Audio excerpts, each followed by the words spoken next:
देखिए, अंकित जी के घर में पर्व का माहौल है, दिवाली हो रहा है। के रूप में आए और सौभाग्य की बात है पूरे नालंदा जिला के लिए, तो ये गर्व की बात है।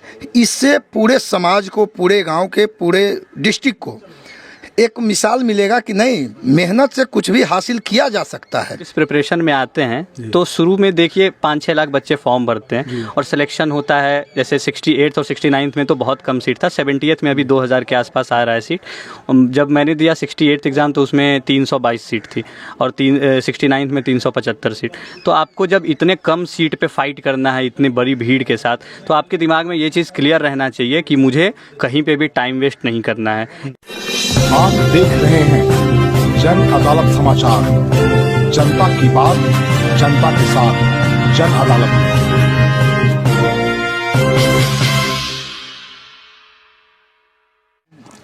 नमस्कार, आपने देखना शुरू किया जन अदालत, जनता की बात जनता के साथ। मैं आपका अपना बाबा शिवाजी। मैं इस वक्त बिहार के जो मुखिया हैं नीतीश कुमार, उनका प्रखंड है हरनौत।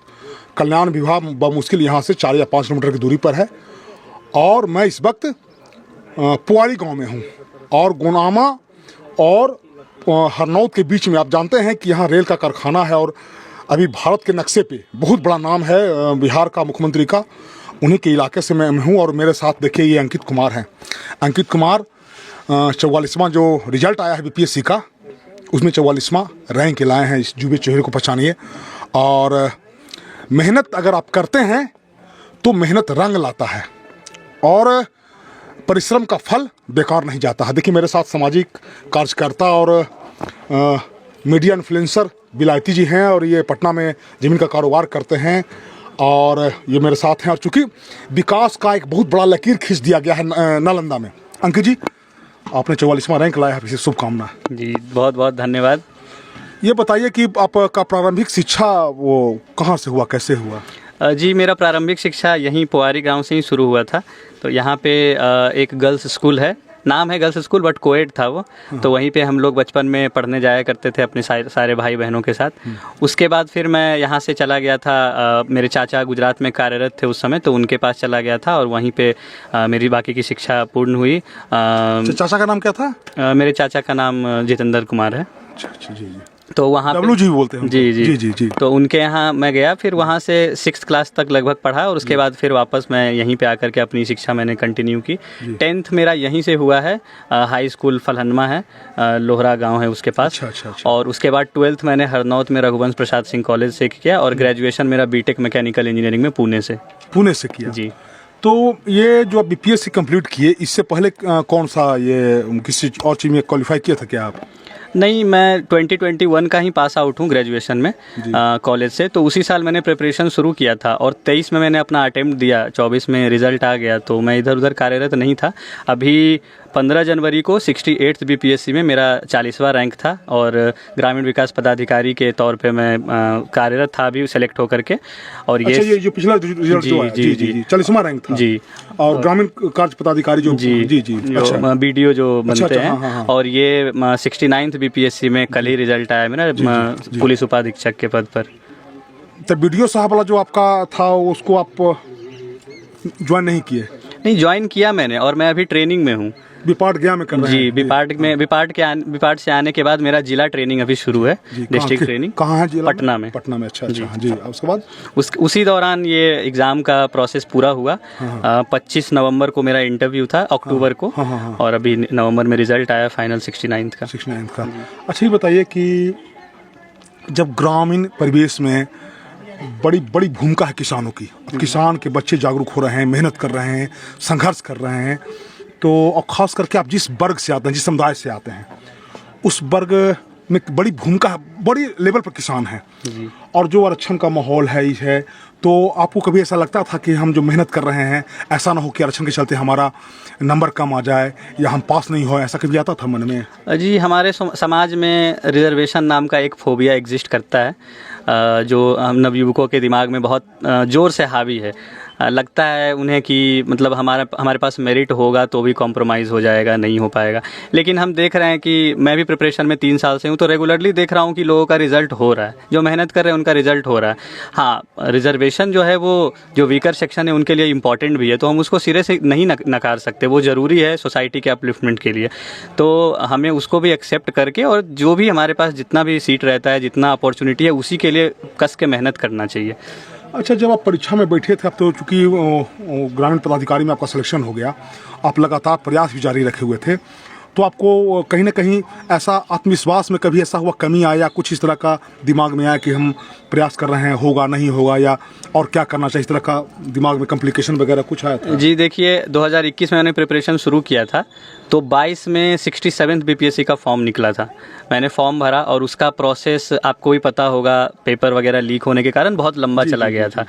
तो आप 2 साल से लगातार सिर्फ पढ़े जा रहे हैं, एग्ज़ाम दिया, अपने पेपर कैंसिल हो गया, और उसके बाद फिर आपको ये भी पता चल रहा है कि पेपर लीक हो जा रहा है बार बार। तो इन सब चीज़ों से फ्रस्ट्रेशन होना तो लाजमी है, और मेरा उसमें मेंस क्लियर नहीं हुआ था। 12 मार्क्स से मेरा मेंस रह गया था 67th में, तो मुझे एक फेलियर भी मिला, सेटबैक भी मिला। तो इसके कारण फ्रस्ट्रेशन होना और थोड़ा सा डीमोटिवेट होना लाजमी है, लेकिन खुद को फिर से आप बूस्टअप कीजिए और प्रिपरेशन में आइए, ये बहुत ज़रूरी है। क्योंकि यहाँ 2 मिनट में मैगी बनने वाला प्रोसेस नहीं है, यहाँ पे आपको शाही पनीर पकाना है, पेशेंस रखना बहुत ज़रूरी है। इसका 1-1.5 साल का लंबा प्रोसेस होता है, तो आप बहुत जल्दी हिम्मत अगर हार जाइएगा तो अच्छी चीज़ों के लिए तो पेशेंस चाहिए। देखिए, इन्होंने मैसेज दिया, इन्होंने 2 मैसेज दिया, आप समझिए इस बात को, हम उसको दोहरा रहे हैं। इन्होंने कहा कि ये फोबिया जो है, फोबिया को दिमाग से निकाल दीजिए कि आप जिस वर्ग से आते हैं आपको नौकरी नहीं मिलेगा और नौकरी का दिक्कत है। देखिए, अभी अंकित जी का दाढ़ी मूछ निकल रहा, युवा हैं, आप समझिए इस बात को, देश के निर्माण में, समाज के निर्माण में युवाओं की कितनी बड़ी भूमिका होती है। इसका विश्लेषण तो बाद में होगा, दूसरा विषय है, लेकिन समझिए कि ये दूसरा चीज़ कि हिम्मत नहीं हारना है। और ये जो मैगी जो तैयार होता है 2 मिनट में मैगी तैयार, ये 2 मिनट वाला मैगी नहीं है। अगर शाही पनीर बनाना है तो आपको मसाला जो तैयार होगा और जो उसका तरीका जो है उसको चेंज करना होगा, और लंबा टाइम लगता है। और ये बताइए कि जैसे आपके दादाजी की पृष्ठभूमि ग्रामीण किसान की रही है, आप ग्रामीण किसान के परिवार से आते हैं, तो कैसा महसूस हो रहा है आपको, वो बताइए ना, कैसा लग रहा है? जी, बहुत साधारण परिवार से बिलोंग करता हूँ मैं। मेरे पिताजी आर्मी रिटायर्ड हैं, तो और किसानों वाला ही परिवार हमारा शुरू से रहा है जी। तो ऐसे परिवेश में अगर आप कुछ अच्छा करते हैं, समाज से बाहर निकलने का कुछ मतलब ऐसा जो समाज में किसी ने नहीं किया हो, आप स्टैंड आउट करते हैं, तो थोड़ा सा पॉजिटिव फील आता है, और ये भी लगता है कि मेरे कारण लोग इंस्पायर होंगे, मेरे सोसाइटी में प्रॉपर चेंज आएगा कुछ पॉजिटिव। तो ये सोच के ही अपने आप में अच्छा लगता है। देखिए, पहले ही थे बीडीओ साहब, तो बीडीओ साहब को जे पाता से रगड़ देता है, अभी हो जाएंगे डीएसपी साहब, समझिए मेरे बात को। अब देखिए, ग्रामीण हैं, और ये बताइए कि आपके गांव के हैं और ये युवा लड़के हैं, अभी लंबा भविष्य तय करना है इनको, और किसान के परिवेश से आते हैं, आप युवाओं को क्या संदेश देना चाहते हैं बिलायती, जरा बताइए। सबसे पहले तो बिलायती बाबू की तरफ से सब दर्शकों को नमस्कार। ये बहुत बड़े सौभाग्य की बात है कि हमारे गांव में हमारे पड़ोसी, हमारे अपने डीएसपी के रूप में आए, और सौभाग्य की बात है पूरे नालंदा जिला के लिए, तो ये गर्व की बात है। इससे पूरे समाज को, पूरे गांव के, पूरे डिस्ट्रिक्ट को एक मिसाल मिलेगा कि नहीं, मेहनत से कुछ भी हासिल किया जा सकता है।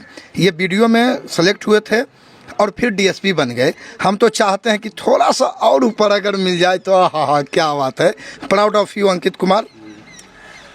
तो आप युवाओं को, जो युवा हैं और वो जो लड़के तैयारी कर रहे हैं, उनको कुछ टिप्स वगैरह दीजिएगा, बताइएगा। जी, सबसे पहला टिप्स तो वही है जो मैंने बताया कि पेशेंस रखना है, और दूसरा चीज़ कि हम जब इस प्रिपरेशन में आते हैं तो शुरू में देखिए 5-6 लाख बच्चे फॉर्म भरते हैं और सिलेक्शन होता है। जैसे 68 और 69 में तो बहुत कम सीट था, 70th में अभी 2000 के आसपास आ रहा है सीट। जब मैंने दिया 68 एग्ज़ाम तो उसमें 322 सीट थी, और 69 में 375 सीट। तो आपको जब इतने कम सीट पे फाइट करना है इतनी बड़ी भीड़ के साथ, तो आपके दिमाग में ये चीज़ क्लियर रहना चाहिए कि मुझे कहीं पर भी टाइम वेस्ट नहीं करना है। इस एग्ज़ाम का सक्सेस रेशियो जो है वो ऑलरेडी बहुत कम है, 0.01% बोला जाता है कि सक्सेस रेशियो है। तो आपको ये सब चीज़ दिमाग में रख करके एकदम कैलकुलेटेड स्टेप लेना है, स्मार्ट वर्क करना है, गधा मजदूरी नहीं करना है कि बहुत सारे मोटे मोटे बुक्स उठा लिए और रटे जा रहे हैं, क्योंकि उन सब चीज़ों का एक लिमिटेशन है। एग्ज़ाम के लिए क्या रेलेवेंट है उस पर 24/7 फोकस बनाए रखना है। आपको लगेगा कि अभी 6 महीना है तो कोई और किताब पढ़ लेते हैं, भाई जब क्लियर हो जाए एग्ज़ाम तो फिर किताब पढ़ते रहिए, पूरा जीवन है आपके पास। लेकिन जब आप उस प्रिपरेशन में आए हैं तो जो आपका शुरू का 1 साल 2 साल है, आप सबसे ज़्यादा एनर्जेटिक रहते हैं। अपने आप को पूरी तरह से फोकस रखिए। जितने डिस्ट्रैक्शंस होते हैं जैसे कि सोशल मीडिया हो गया, दोस्तों के साथ गपशप हो गया, टाइम पास करना इधर उधर, इन सब चीज़ों से अपने आप को बचा के रखिए। 1 साल 2 साल बचा के रखिए, फिर आप सफल हो जाते हैं। तो फिर आपको तो समाज में ही रहना है, लोगों के साथ घुलना मिलना होता ही है। तो बस यही संदेश है तो लोगों ये कुछ ग्रामीण बता रहे थे कि भीड़ भाड़ आपको पसंद नहीं है, अकेला रहना पसंद करते हैं, आइसोलेटेड अपने आप को रखते हैं। तो क्या इन सब चीज़ों को फ़ायदा मिला आपको? देखिए, ऐसा नहीं है कि मुझे अकेला रहना पसंद है या आइसोलेटेड रहता हूँ। मैंने अपने आप को इस तरीके से रखा है अभी तक, और उसके पीछे कारण ये है कि प्रिपरेशन फेज़ में जनरली समाज में आपको बहुत पॉजिटिव ये पुश नहीं मिलता है लोगों से, क्योंकि ये प्रोसेस भी ऐसा है, क्रूअल प्रोसेस है। इसको सिलेक्शन प्रोसेस नहीं, रिजेक्शन प्रोसेस बोला जाता है। स्टूडेंट्स के ये फ्रेटर्निटी में लोग इसको रिजेक्शन प्रोसेस बोलते हैं कि 5 लाख बच्चे फॉर्म भरे और वो घट करके 200-300 पे आ जा रहे हैं, तो रिजेक्शन प्रोसेस है। तो आपके दिमाग में ऑलरेडी इतना बड़ा नेगेटिव एक चीज़ है कि इस पूरे प्रिपरेशन से गो थ्रू करना है मुझे, तो इसके साथ आप समाज का लोड नहीं ले सकते, जो समाज में नेगेटिविटी है उसका लोड नहीं ले सकते। तो ये भी एक कारण था कि मैं आइसोलेटेड रखता था खुद को और अपने आप को सिर्फ पॉजिटिव लोगों से घेर के रखता था। जैसे मेरे मम्मी पापा हो गए जो हमेशा मोटिवेट करते रहते थे, कुछ दोस्त लोग हो गए, कुछ आसपास के लोग, पड़ोसी हो गए जैसे दादा, जब भी इनसे बातचीत होती थी इन लोगों ने हमेशा मुझे सही रास्ता दिखाया है। तो ऐसे कुछ लोग, पॉजिटिव लोग आपके इर्द गिर्द रहते हैं तो आपका प्रिपरेशन जर्नी जो है स्मूथ हो जाता है। धन्यवाद अंकित जी। और मैं युवाओं को कहना चाहता हूं कि आप समझिए इस बात को कि ये मत सोचिए कि आप गरीब वर्ग से आते हैं, मजदूर से आते हैं, किसान वर्ग से आते हैं। आपका ध्येय अगर है तो बाधा आपको नहीं रोक सकता है। देखिए, कोशिश करने वालों की कभी हार नहीं होती है। लहरों से लड़कर नौका पार नहीं होती, लहरों से डरकर नौका पार नहीं होती, और कोशिश करने वालों की कभी हार नहीं होती। और मैं शुभकामना देना हो, चूँकि मैं गया, हमारा घर है और मैं वहाँ से लगभग 150-200 किलोमीटर दूर आया हूँ। और अभी आपको पता है वो टॉप कौन किया है बिहार में? वैशाली का कोई लड़का किया है टॉप जी। कुछ तो नाम है, मेरे साथ ही ट्रेनिंग कर रहे थे वो भी पार्ट में, मुझे अभी नाम एक्चुअली याद नहीं आ रहा। तो वो पहले कल्याण पदाधिकारी थे ब्लॉक में, अभी उनका भी ये पुलिस उपाधीक्षक के पोस्ट पे चयन हुआ है जी। तो हम उनसे ही मिलाना चाहेंगे। आप समझिए, देखिए अभी गया के डीएम त्यागराजन सर हैं, तो लगभग 20 से 25 साल पत्रकारिता करते हुए हम लोग को हो गया। और जिस ढंग का पत्रकारिता हो रहा है तो कभी कभी शब्दों का अभाव हम लोग को हो जाता है। आप समझिए कि जो आदमी किसान से जो आदमी किताब से जुड़ा हुआ चीज़ है और जो पदाधिकारी है, इनके शब्दों का चयन देखिए कि किस तरह से बात करते हैं। और लोकतंत्र में एक लैंग्वेज एक बहुत बड़ी चीज़ होती है। अब त्यागराजन सर IPS रहे, MBBS रहे, अब वो IAS हैं, DM हैं। अभी टेकारी में सुशांत कुमार चंचल हैं और शायद 67वीं बैच में वो बिहार टॉपर थे। उससे पहले वो DSP का ट्रेनिंग कर रहे थे। अभी वो टेकारी में SDPO के पद पर हैं और अच्छे कार्य कर रहे हैं और कर्तव्य में कठोर, व्यवहार में बेहद विनम्र हैं और एक अच्छे पदाधिकारी के रूप में वो काम कर रहे हैं। तो जब पढ़े लिखे पदाधिकारियों से हमारी बात होती है, हमको फिर से शुभकामना देते हैं। और हम युवाओं से, जो लड़के पढ़ाई का तैयारी कर रहे हैं, उनको हम कहना चाहते हैं कि आप मन लगा के पढ़िए, आपका मेहनत कहीं बेकार नहीं जाएगा। मैं बाबा शिवाजी, जन अदालत न्यूज़ के लिए हरनौत के पुआरी गाँव से, धन्यवाद।